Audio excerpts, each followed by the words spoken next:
Germany में जाना है। अच्छा अच्छा जर्मनी का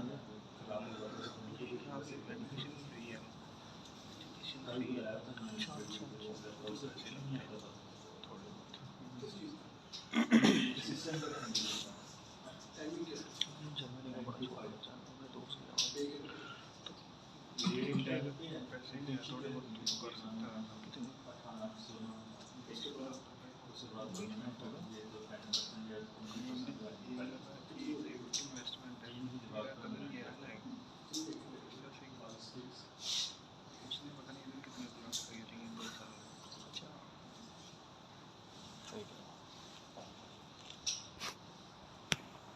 स्टेटमेंट कहाँ से ले लिया स्टेटमेंट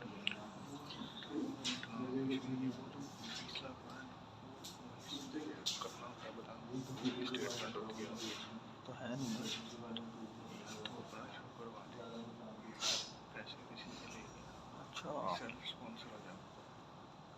चलो मैं पूछता हूँ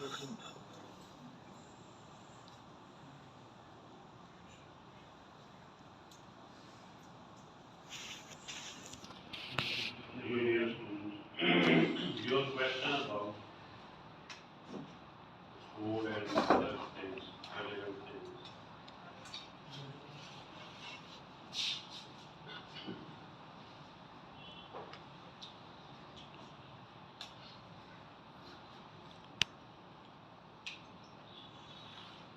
मैं क्राइम सीन इन्वेस्टिगेशन पे पेपर लिख रहा था। आप ये जो कुर्बान लाइन के पास ऑफिस है जी सर, उसमें से आप कभी नकल है 151 का ऑफिस है, बहुत बड़ा ऑफिस है।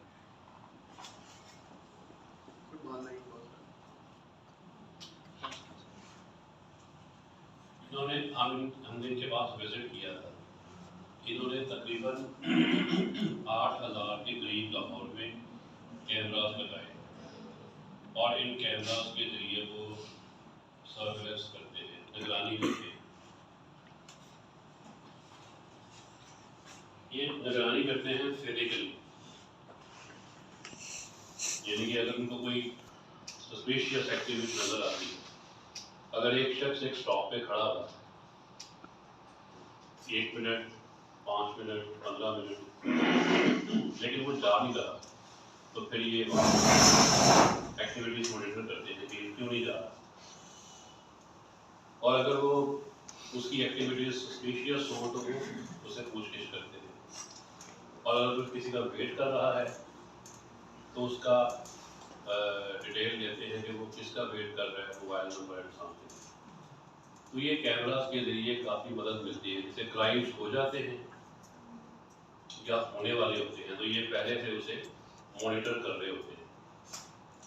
तो ये ट्रेडिशनल वे पहले से अच्छा है, और काफ़ी सीसीटीवी कैमरास की मदद से इन्होंने क्रिमिनल्स को पकड़ा भी है।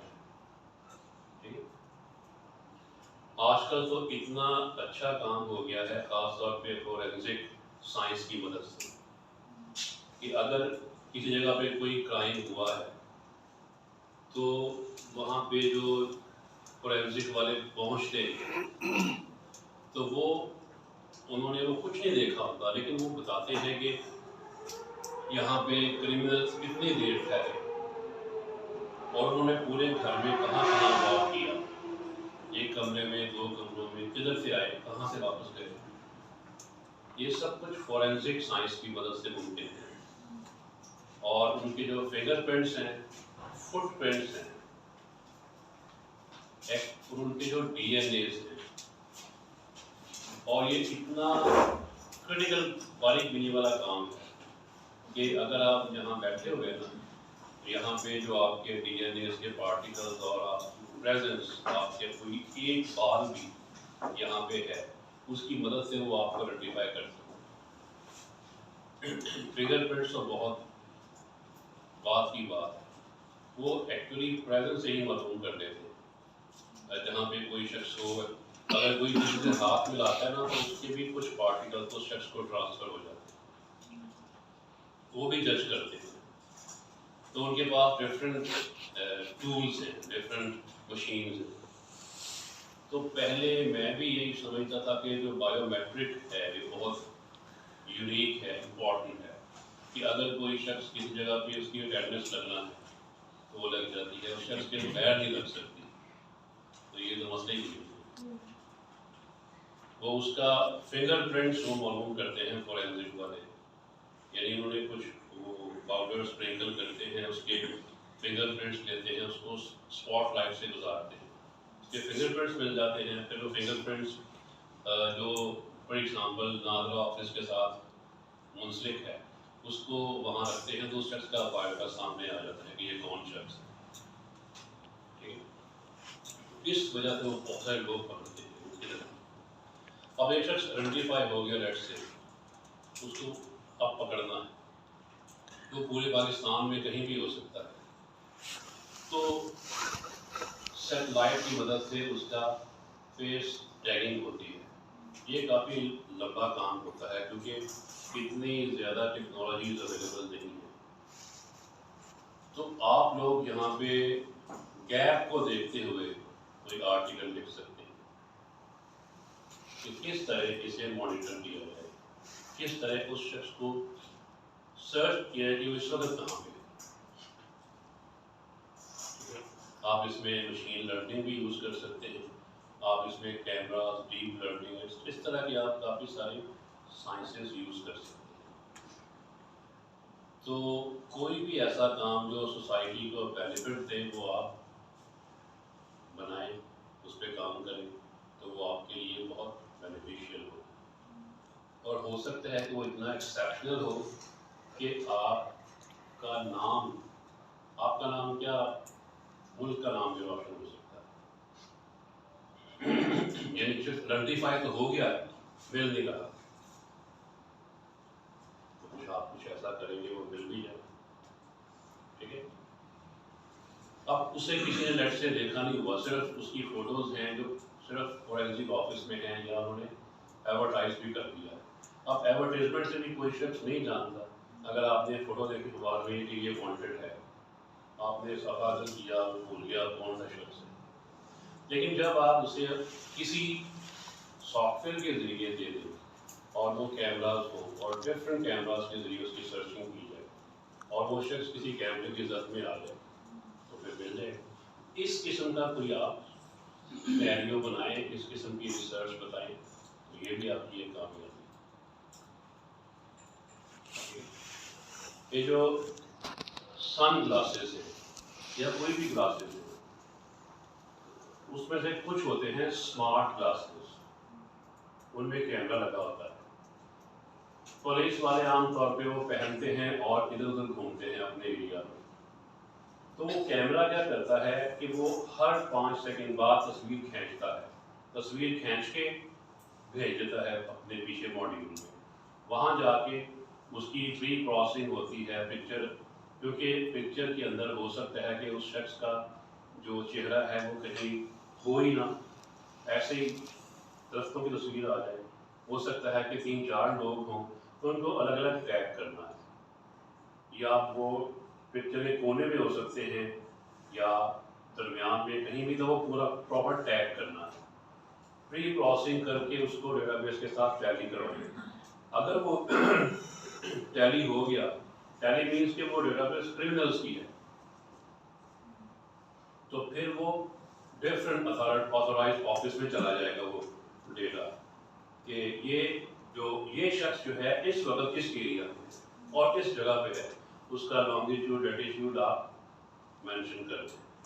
तो जो वो वाले खुद तो नहीं ज़ाहिर है कोई भी आता, तो उस जगह पे जो पुलिस वाले हैं वो बताएंगे कि ये शख्स है जो वांटेड, क्योंकि जो शख्स देख रहा है ना पुलिस, उसको नहीं पता कि ये क्रिमिनल है, वो तो हज़ारों हो सकते हैं, लेकिन जो कैमरे ने महफूज करके प्रोसेस करवा के बताया तो उसकी मदद से जज हो गया। तो इस तरह की अपनी ज़िंदगी में थोड़ी हलचल मचाएं, पढ़ें, समझें, तो आपको बेशुमार आइडियाज़ मिलेंगे कि आप सोसाइटी की किस तरह खिदमत कर सकते हैं। ये जो एल्गोरिथम्स बने हैं, आप सोचें ये भी तो ह्यूमन बीइंग ने बनाए हैं। ये जो फजी लॉजिक है या SVM, ये कैसे बना है? ये इंग्लैंड की यूनिवर्सिटी में उसने कॉन्फ्रेंस में पेपर प्रेजेंट किया और आज में प्रॉपर एल्गोरिथम जिसके जरिए लोग लाखों करोड़ों बल्कि रिसर्च कर रहे हैं डिफरेंट ऑप्शंस पूरी दुनिया में। तो उसने कहाँ प्रेजेंट किया था? कॉन्फ्रेंस में, क्योंकि कॉन्फ्रेंस का पेपर इतना इम्पोर्टेंट नहीं होता, वो जर्नल में छपता है तो वो इम्पोर्टेंट होता है, लेकिन उसने कॉन्फ्रेंस के जरिए इंस्पायर किया। ठीक है, तो इस तरह आप पढ़े, अपनी पसंद की फेवरेट आर्टिकल्स पढ़े scholarbook.google.com पे जाके, तो वहाँ पे आपको बहुत से आइडियाज मिलेंगे किस तरह आप किसी प्रॉब्लम को सॉल्व कर सकते। तो प्रॉब्लम्स तो बेशुमार। सिक्योरिटी की एक ऐसी प्रॉब्लम है जो कभी खत्म नहीं हो सकती। कोरोना खत्म हो जाएगा इंशाल्लाह, उसके से रेलेवेंट तमाम डिजीजेस खत्म हो जाएगी, लेकिन सिक्योरिटी कभी खत्म नहीं हो सकती, शुरू से चलती आ रही। आप सिक्योरिटी पे कर, डेटा सिक्योरिटी पे कर, लोगों की सिक्योरिटी पे कर, ठीक है। तो कुछ भी करें, लेकिन कुछ ऐसा करें जो एक्सेप्शनल हो। तो जब आप लिटरेचर रिव्यू पढ़ते हैं तो आपको इल्म होता है कि ये काम हो चुके हैं और ये उन्होंने फ्यूचर वर्क दिया है कि इस पे काम हम करेंगे, तो वो भी कर रहे हैं, आप भी करें। हो सकता है कि वो ना करें, उन्होंने सिर्फ आइडिया दे दिया, आप करें। आपका जो फ्यूचर वर्क होगा वो कोई और कर देगा। सड़क चिराग से चिराग लेना, बेहतर से बेहतरीन करें, ठीक है। अब जैसे आप ये प्रेडिक्ट कर सकते हैं कि अगर आइंदा कभी यूनिवर्सिटीज बंद हो किसी भी वजह से, तो क्या ऑल्टरनेट होना चाहिए। मैंने एक यूनिवर्सिटी में स्टूडेंट को पूछा कि आपने ये सब्जेक्ट पढ़ा है। अब देखिए ये इतना इम्पोर्टेंट क्वेश्चन है, सब्जेक्ट तो हर किसी को याद होता है। मैंने कहा ये आपने पढ़ा है object oriented analysis and design. तो स्टूडेंट ने फौरी तौर पे कहा नहीं, और कुछ ने हाथ खड़ा किया कि पढ़ा हुआ है। मैंने कहा आपने पढ़ा है, आपने नहीं पढ़ा, कैसे मुमकिन? तो उन्होंने कहा कि हमने ऑनलाइन पढ़ा। उनको सब्जेक्ट का नाम ही नहीं याद। तो ये एक अलार्मिंग सिचुएशन। आप प्रपोज करें कि अगर कभी यूनिवर्सिटी बंद हो तो किस तरह स्टूडेंट को हम इस काबिल बनाएं कि वो फिजिकल की तरह ही उसे रखें। वैसे भी ऑनलाइन में वो सब कुछ नहीं बताया जा सकता। अगर तो ये पूरा डिसिप्लिन हो, जैसे वर्चुअल यूनिवर्सिटी है, वर्चुअल यूनिवर्सिटी के लेक्चर्स हैं, इंटरनेट उनके लिंक्स हैं, बहुत सा मटेरियल, बहुत कुछ है, उनकी एवरी इंफॉर्मेशन इंटरनेट ऑनलाइन आती है। लेकिन एक आम यूनिवर्सिटी जैसे ये हमारा IMS है, ये फिजिकल एजुकेशन देती है, अगर इन्हें ऑनलाइन पे कन्वर्ट होना पड़े तो कितनी मुश्किल है। तो आप लोग प्रेडिक्ट करके पहले आइडेंटिफाई करें प्रॉब्लम, फिर उनका सोल्यूशन दें, इससे जो अचीवमेंट। तो कोशिश करेंगे पेपर हमेशा 1-2 साल पुराने ही पढ़ें, ज़्यादा पुराने नहीं।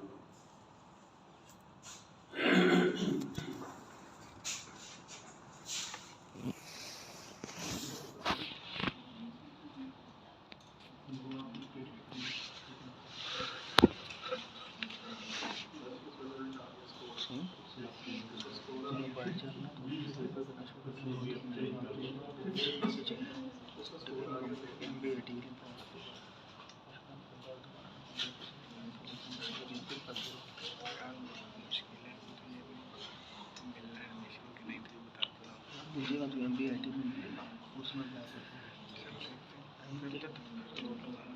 ठीक है, ये मशीन लर्निंग के कुछ कॉन्सेप्ट्स हैं। वो 100-150 का कोर्सेस है IT के, वो पढ़ लेगा कोर्सेस, डिप्लोमा टाइप।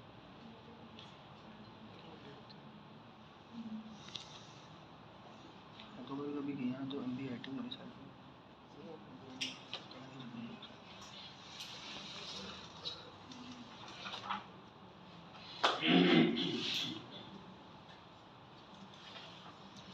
ठीक है, है भाई ये गौर फरमाएं कि ये बातें आपने ऑलरेडी पढ़ी। मिड एग्जाम में आपको इस किस्म की डिटेल आपके सामने आएगी। एक तो ये है मशीन लर्निंग टेक्नोलॉजीज, ठीक है।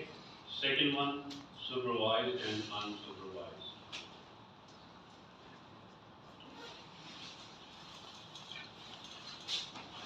ठीक है, अब इन दोनों में क्या डिफरेंस है ये यहाँ पे आप देखते हैं। यहाँ पे देखेंगे लिखा हुआ है टारगेट फील्ड, मिल रहा है ना? तो ये सुपरवाइज में है, ठीक है। कि ईमेल जो है उन्होंने एग्जांपल दिया है कि वो स्पैम है या रेगुलर है, ठीक है। इस तरह क्लासिफिकेशन एंड रिफ्रेश अगर सुपरवाइज की बात करें, ठीक है। और मशीन लर्निंग का जो कॉन्सेप्ट है वो डेटा माइनिंग से यूज हुआ है। It's not uncommon to see how data mining and machine learning concepts are used in different, ठीक है। तो ये ट्रेनिंग इंस्टेंस क्या होता है, सैंपल क्या होता है, रैकेट क्या होता है, डेटा सेट्स क्या है, ठीक है। ये सारी details, feature, attribute, property, field, feature engineering, ठीक है। दो किस्म के कॉन्सेप्ट्स हैं यहाँ पे, ठीक है। ये आपको मिलेंगे तो ये सारे आपके एग्जाम मिड टर्म से रेलेवेंट है। Feature engineering, feature selection and dimensionality reduction, ये दो चीजें हैं फीचर के लिहाज से, ठीक है। तो इसको भी आप पढ़े, इसमें ज़्यादा डिटेल नहीं है, फिर जहाँ ज़्यादा डिटेल होगी तो आप तो फीचर इंजीनियरिंग, जिसमें वो तमाम ऑपरेशंस आएंगे जिनका ताल्लुक उनके डेटा के साथ, जैसे मिसिंग वैल्यूज, ठीक है, जैसे आउटलायर्स, ठीक है। क्या होता है और फीचर इंजीनियरिंग में डमी वैल्यू, और यानी कि जिनका ताल्लुक हमारे फीचर्स की नल वैल्यूज के साथ, यानी मिसिंग वैल्यूज है, एक्सट्रीम वैल्यूज है। एक्सट्रीम वैल्यूज प्रॉब्लम क्रिएट करती हैं, ठीक है। तो वो आउटलायर्स कैसे रिमूव करना है, dummy variable. So feature selection and reduction में जैसे अभी हमने देखा कि कौन से फीचर सेलेक्ट किए जाएं और उनकी जो feature total number of features है उनको रिड्यूस किया जाए, कोरिलेशन, डायमेंशनलिटी रिडक्शन, ठीक है। तो उसके लिए जो मेथड्स हैं वो आपने एक मेथड पढ़ा है, लेकिन इसके कई सारे हैं।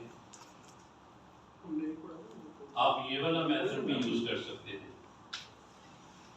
कोरिलेशन एक ही बड़ा। जैसे लेट्स से आपने 5 मेथड यूज किए डायमेंशनलिटी रिडक्शन के लिए, तो आप बताएं कि इनमें सबसे अच्छा ये वाला मेथड है, जिससे ज़्यादा अच्छी एक्यूरेसी को यूज की, ये भी आपकी काम है, ठीक है। रैपर एंड फिल्टर मेथड भी है, ठीक है। तो ये यहाँ पे तो ये एक मैंने आपको वेब एप्लीकेशन दिखाई, ठीक है। मशीन लर्निंग कॉन्सेप्ट्स के अंदर क्या लिखा हुआ है,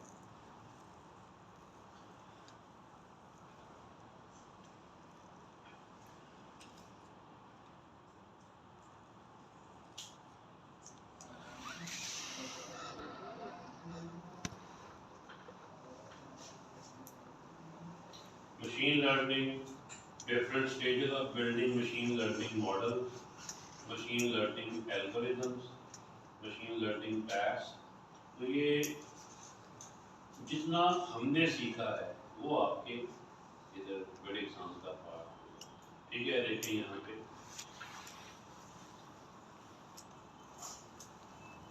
ये इसके कॉन्सेप्ट्स हैं, शुरू में हमने देखा था कि हम ट्रेडिशनल प्रोग्रामिंग में इनपुट एंड प्रोग्राम देते हैं, सेट ऑफ इंस्ट्रक्शंस देते हैं। मशीन लर्निंग में ऐसा नहीं करते, वहाँ पे हम इनपुट भी देते हैं और आउटपुट भी देते हैं। तो हमें रूल्स यानी सेट ऑफ इंस्ट्रक्शंस, तो ये प्रेडिक्शन ट्रेनिंग फेज में, फिर प्रेडिक्शन।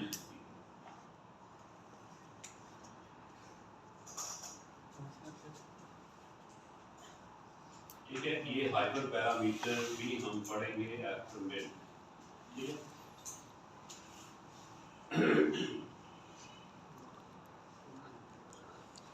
यानी कि इनमें जो आपने पढ़ा हुआ है दैट विल बी पार्ट, नहीं पढ़ा वो हम मिड के बाद पढ़ेंगे।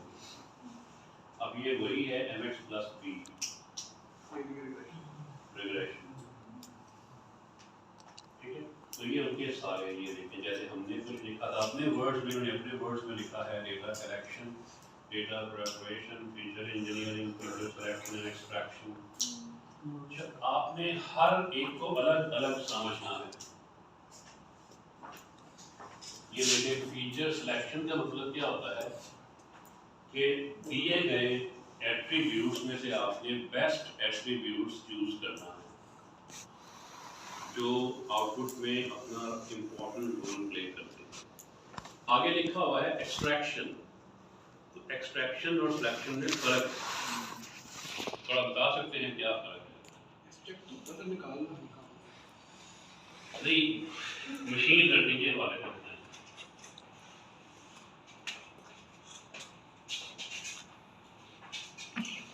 कौन सा एक्सट्रैक्शन एंड ट्रांसफॉर्मेशन में एक्सट्रैक्शन क्या होता है? तो कौन सा मॉडल अप्लाई करना है? नहीं, फीचर सिलेक्शन एक्सट्रैक्शन। तो इसीलिए मैंने कहा कि अलग अलग इसको अंडरस्टैंड करें। मैं इधर ये लिखता हूँ कि आपका जो लेवल कॉलम है, ठीक है, वैसे तो ये किसी भी फीचर पे हो सकता है, पहले मैं इसकी एग्जांपल देता हूँ। उसमें वैल्यूज हैं न्यूमेरिक, ठीक है, न्यूमेरिक वैल्यूज कौन सी हैं? किसी का नंबर आए 6, किसी के 9, किसी के 12, किसी के 3, किसी के 5, किसी के 8, किसी के 19, किसी के इस तरह। तो आपने प्लान किया कि दिस इज नॉट गुड, ठीक है, आपने क्या सुजेस्ट किया कि इसकी बजाय अगर हम डेटा एक्सट्रैक्ट करें, डेटा एक्सट्रैक्ट नहीं सॉरी फीचर एक्सट्रैक्ट करें। कैसे करें कि आपने लिखा यहाँ पे कि 0 से लेके 9 तक हम कहते हैं कि ये फेल है, और 10 से लेके 20 तक आपने कहा कि ये पास है। इसका मतलब है कि आपने फीचर एक्सट्रैक्ट कर ली, फीचर एक्सट्रैक्शन। और ये जो ये था ये सिलेक्शन था पहले वाला? नहीं, पहले वाला तो न्यूमेरिक फीचर था। सिलेक्शन जिसे कहते हैं वो तो ये देखिए, फीचर सिलेक्शन का मतलब है कि if there are 10 features we have to select less number of features। इसका मतलब है कि हम फीचर सेलेक्ट कर रहे हैं। जब हम फीचर सेलेक्ट करेंगे तो ऑब्वियसली डायमेंशनल रिडक्शन भी हो जाएगा, तो उनकी डायमेंशन कम हो जाएगी, यानी फीचर्स कम हो जाएंगे, ठीक है। लेकिन एक्सट्रैक्शन से क्या मुराद है कि आपने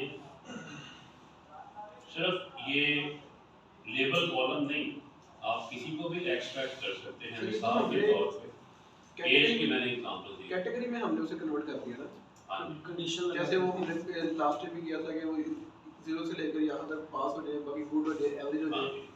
लेकिन एक्चुअली जब आप देखते हैं ना कि पहले से ही कैटेगरी बनी हुई है, इंग्लिश में लिखा हुआ है excellent, good, average, poor, bad, तो आप इनको जब इंग्लिश से न्यूमेरिक में कन्वर्ट करेंगे तो आप एक्चुअली क्या कर रहे होंगे, डमी वेरिएबल में कन्वर्ट कर रहे हैं। ठीक है, यदि आप उन्हें, वो है तो पहले से ही कैटेगोरिकल, आपने उन्हें डमी वेरिएबल के जरिए 0 1 2 3 4 में कन्वर्ट कर दिया। ये उस तरह नहीं, ये डिफरेंट है। ये देखिए, आपने उन्हें रेंज देके किया। मैं एक और एग्जांपल से आपको बताता हूँ। कैटेगरी बना दी ना, है भी क्लासिफिकेशन की, लेकिन जरूरी क्लासिफिकेशन की। अब ये एज देखिए, एज है, स्टूडेंट की एज है, लेट्स से 19 22 17 26 22 28 18, इस तरह ये एजेस हैं, काफ़ी सारी एज हैं। ये कैटेगोरिकल तो नहीं होगी, क्योंकि हर स्टूडेंट की अपनी अपनी डिस्टिंक्ट एज है। अगर आप कोविड में देखें तो ये 1 साल के से लेके तो 90 साल तक के दरमियान में, और अगर ये हज़ारों रिकॉर्ड्स हों तो हज़ारों एजेस होंगी, तो आप उसे कैटेगोरिकल तो नहीं कह सकते। लेकिन आपने इनको कन्वर्ट करना है, अब ट्रांसफॉर्म करना है, एक्सट्रैक्ट करना है। तो कैसे एक्सट्रैक्ट करेंगे? आप इनको 3 कैटेगरी में ले जाएं। इस केस में आप इनको लिख दें, लेट्स से अपने तौर पे under graduate students, graduate students, master students. ठीक है, तो इनकी एज आप कह लें कि इनकी एज है लेस देन 19, इनकी एज है लेस देन 24, और इनकी है लेस देन 30। ग्रेटर देन क्या है, लेकिन इनमें 19 तक है। अब ये 20 तक है सिर्फ। ठीक है, यानी 20 साल से लेके 23 तक, ये है 24 से लेके 30 या 29 तक, खुद ही रेंज बन जाएगी। बट ट्राई टू अंडरस्टैंड कि इसे हम क्या बोलेंगे, एक्सट्रैक्शन। आपने इनको 3 डिफरेंट कैटेगरीज में कन्वर्ट कर दिया। ठीक है, तो ये डेटा सेट में तो कोई चेंज नहीं आएगी, आपके प्रोग्राम के पाइथन के कोड के लिहाज से होगा। तो जो चीज़ हम हासिल करना चाह रहे हैं उसको एक्सट्रैक्शन कहेंगे। हाँ जी, और ये जैसे का कोड यहाँ मौजूद भी है, ये देखिए, ये जो आपने प्रिंट वो उधर दिया था, इस तरह कर दें आप कि अगर एज 19 से कम है तो लिख दें अंडर ग्रेजुएट समथिंग लाइक। ठीक है, ये आपके सामने जो फंक्शन लिखा हुआ है, आप इसे किसी भी पर्पस के लिए ट्रांसफॉर्मेशन में यूज कर सकते हैं। ठीक है, मकसद कहने का ये है कि आपने वर्ड्स को अलग अलग समझना है, मिक्सअप नहीं कर देना।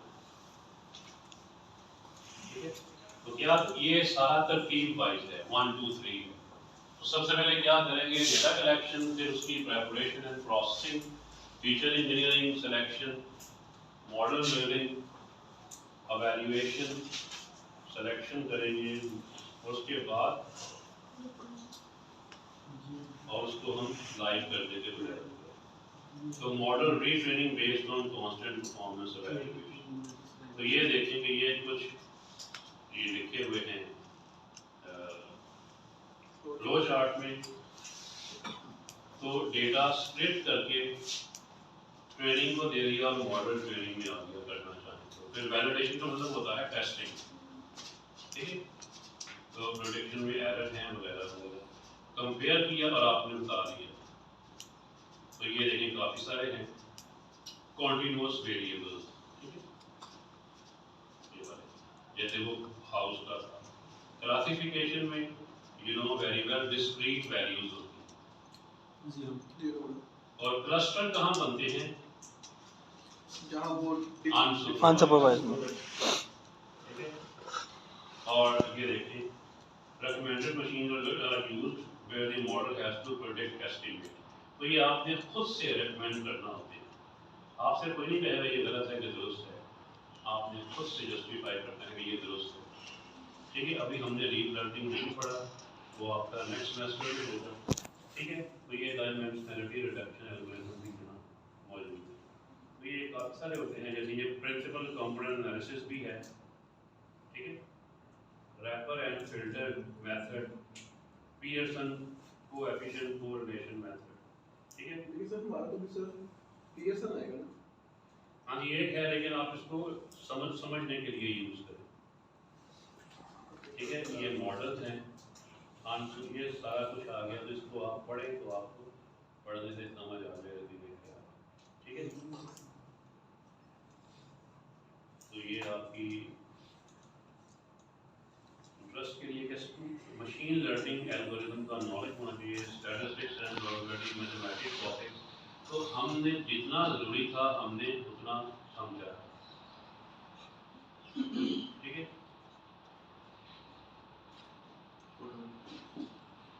इस तरह ये आपके सामने मौजूद है। तो ये आपके सामने आ गया मशीन लर्निंग और उसके एल्गोरिथम्स, ठीक है।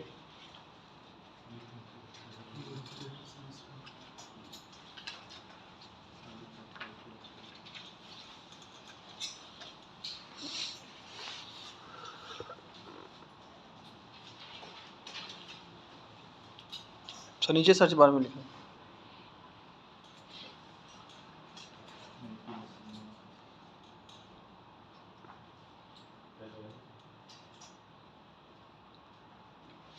इसमें भी बहुत अच्छा लिखा हुआ है कि ये देखिए मशीन लर्निंग ट्यूटोरियल,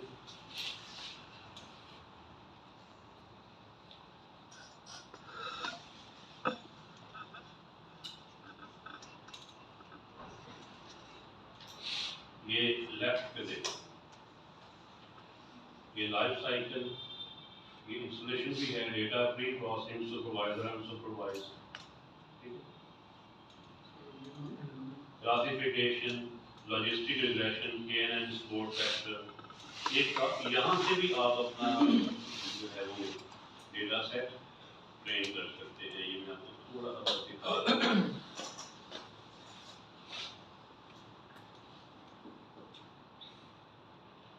यहाँ नीचे कोड लिखा है, ये कोड है, ठीक है। ये उसने एक्स एंड वाई भी बता दिया,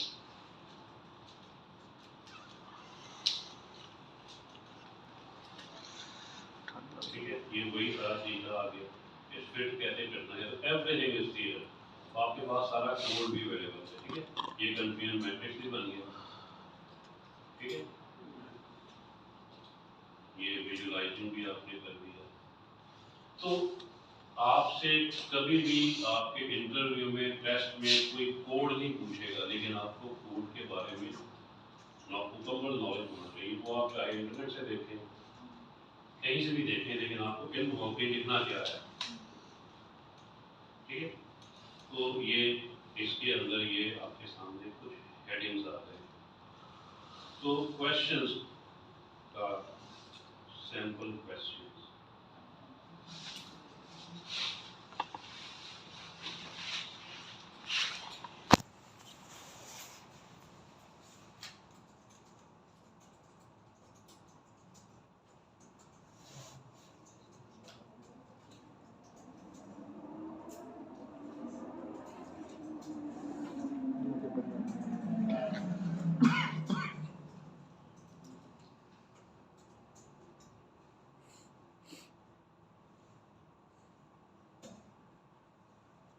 ठीक है। Significance of machine learning is identifying the hidden patterns in a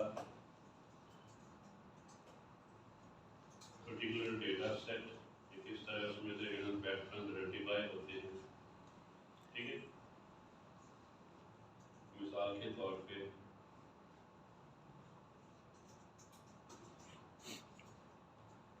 confront matrix and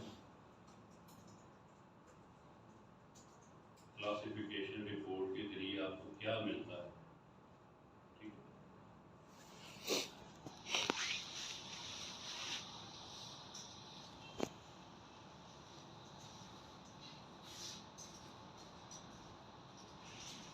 correlation, coefficient, इसकी क्या इम्पोर्टेंस है।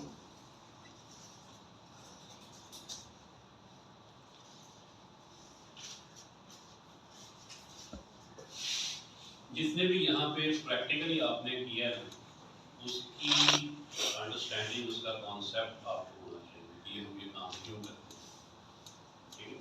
जैसे स्टैंडर्ड स्केलर हम क्यों यूज़ करते हैं, प्री प्रोसेसिंग क्यों करते हैं, ट्रेनिंग टेस्टिंग एंड वैलिडेशन क्या होती है, ठीक है।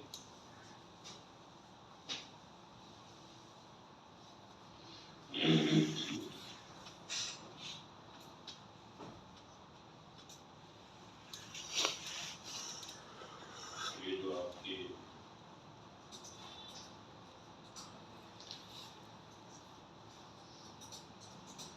अनसुपरवाइज्ड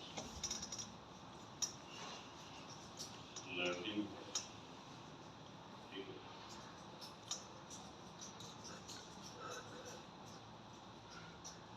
रेगुलेशन एंड क्लासिफिकेशन, इनमें किस किस्म की प्रॉब्लम्स आप देखते हैं और किस तरीके से सॉल्व करते हैं, ठीक है।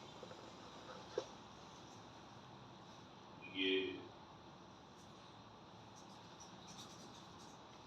न्यूमेरिक कैटेगोरिकल डेटा, मैंने काफी सारा लिख दिया है डायरेक्टली। जब भी वेरिएबल्स की जरूरत क्यों पेश आती है और इसमें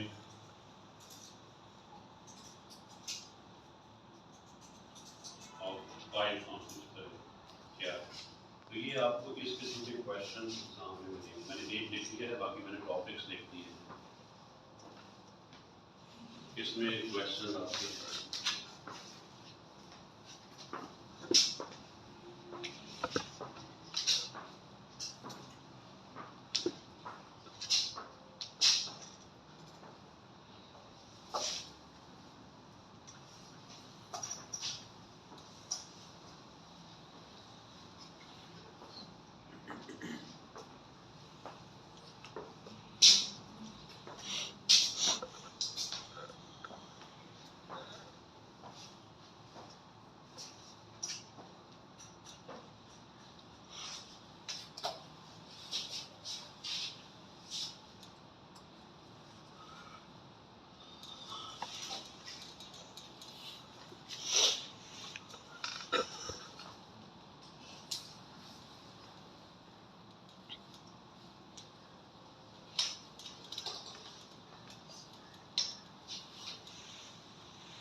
सर एमसीक्यूज भी होंगे, शॉर्ट क्वेश्चन भी, लॉन्ग क्वेश्चन भी।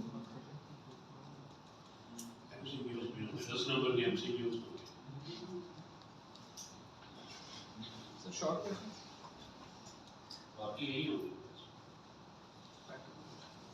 इनफैक्ट ये जो शॉर्ट वगैरह हैं, लॉन्ग क्वेश्चन, ये आपका बुकिश नॉलेज से होते हैं, स्कूल कॉलेज में पूछे जाते हैं,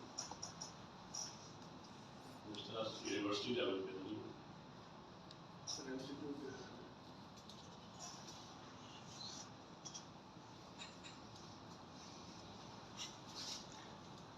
पेपर ऑनलाइन है अभी? सर टोटल कितने मार्क्स का होगा पेपर? आपका पेपर 50 मार्क्स का होगा, जिसका वेटेज फिर 25 मार्क्स होगा।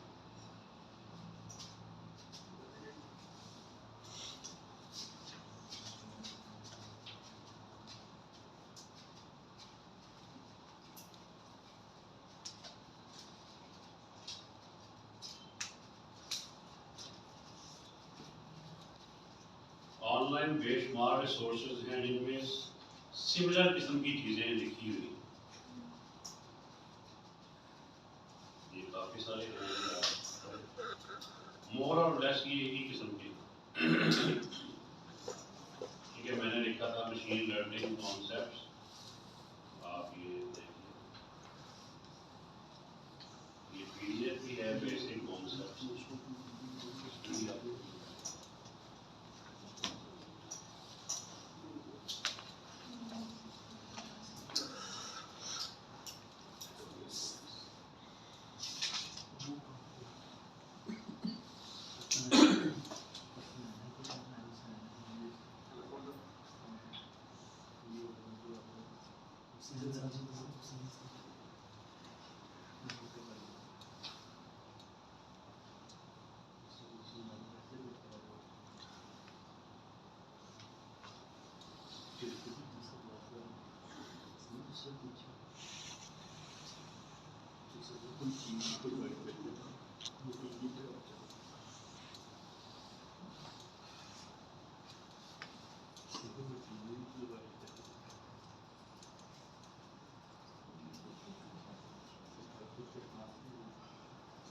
ठीक है, हर जगह पे आपको ये सेम कॉन्सेप्ट मिलते हैं, supervise unsupervised.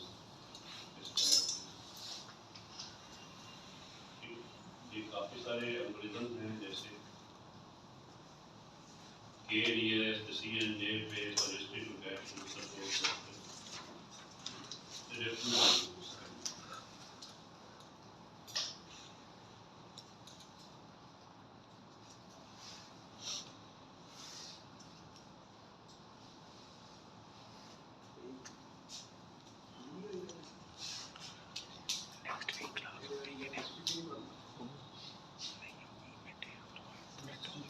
Sir next week class होगी?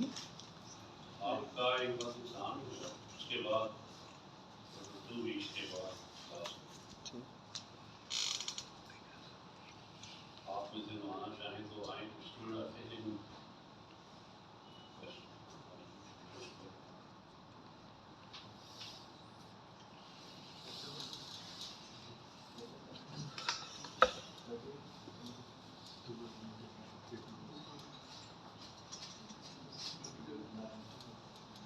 आप ये प्रूव करें, समझ आती है, कुछ बनाएं, देन हो सकता है कि हम अपने सेमेस्टर के एंड से पहले कुछ ये डीप लर्निंग के बारे में भी कुछ पढ़ें।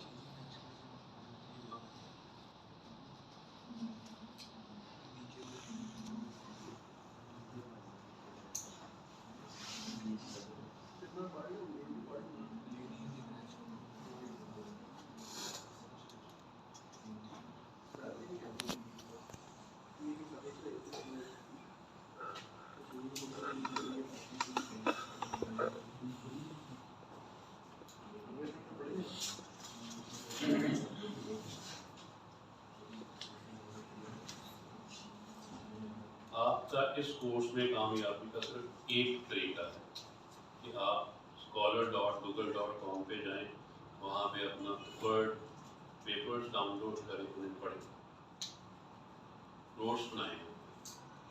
हर पेपर का, जैसे मैंने बताया था, कि सेम तरीका है। सबसे पहले उसका एब्स्ट्रैक्ट होता है, फिर उसका इंट्रोडक्शन होता है, फिर लिटरेचर रिव्यू, चौथे नंबर पे रिसर्च मेथोडोलॉजी, और फिर कंक्लूजन। आपने सबसे पहले पेपर को इस तरह देखना है कि उनमें ये सारी चीज़ें कहाँ कहाँ, उनके मेन हेडिंग्स नोट करें। एब्स्ट्रैक्ट हाफ पेज का होता है, वो तकरीबन 200 वर्ड्स का होता है आराम। इंट्रोडक्शन जो है वो कोई 5-7 पेजेस का होता है, लिटरेचर रिव्यू 2-3 पेजेस का होता है, या 1 पेज का भी हो सकता है। दूसरों का काम होता है। तो जब ये दूसरों का काम भी आप पढ़ते हैं और पेपर भी पढ़ते हैं, तो आपको इल्म होता है कि कितना काम हो चुका है, गैप कहाँ पे है। फिर आप गैप के लिए पेपर तलाश करें, अगर नहीं मिलते तो फिर आप वो वाला गैप खुद करें। ठीक है, तो scholar.google.com पे जाएं, वहाँ से पेपर, वहाँ से कोई सवाल, मुश्किल प्रॉब्लम है तो पेपर जरा सामने आ गया ये तो दिए। इसमें से कुछ ऐसा बात जो आपने ना पढ़ी हो वो बताएं। और कहानी लिखने से गुरेज करें, जो एक्चुअल काम है वो लिखें, और मजीद कहानी लिखें।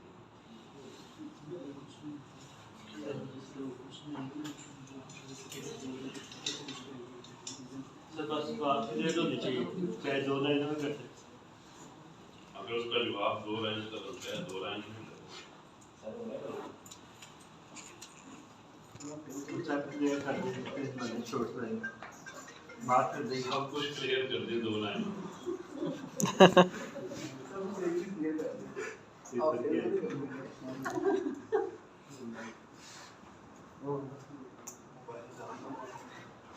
ये वो 2 लाइनों की मैंने ड्राउनी कहानी पढ़ी थी कि आपके सारे घर वाले शादी पे गए हैं और आपने मेन गेट को भी ताला लगा के अपने कमरे को भी ताला लगाया हुआ है और आपके कमरे में किसी ने दस्तक दी। तो आप सोचिए कितनी ड्राउनी कहानी है। मेन गेट को तो आपने ताला लगा दिया, अपने को भी ताला लगा, इतनी यानी कि आप खुद भी डर गए। ऐसी ड्राउनी कहानी ना लिखेंगे।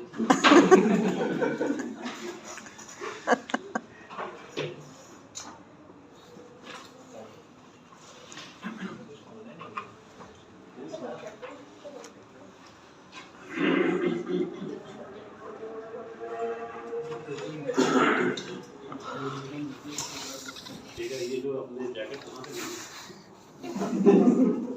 इस जैसी आपने 2 और ले ली, वो पहन गया नहीं, जहाँ पे भी इस जैसी ना सही कोई और से वो पहन गया,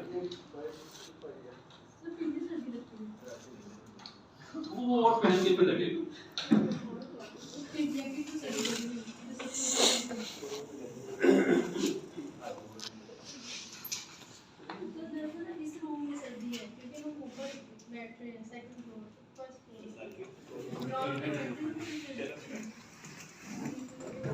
पेपर फिर ग्राउंड में वो बैठे का पेपर होता है अच्छा लगा बस पास आने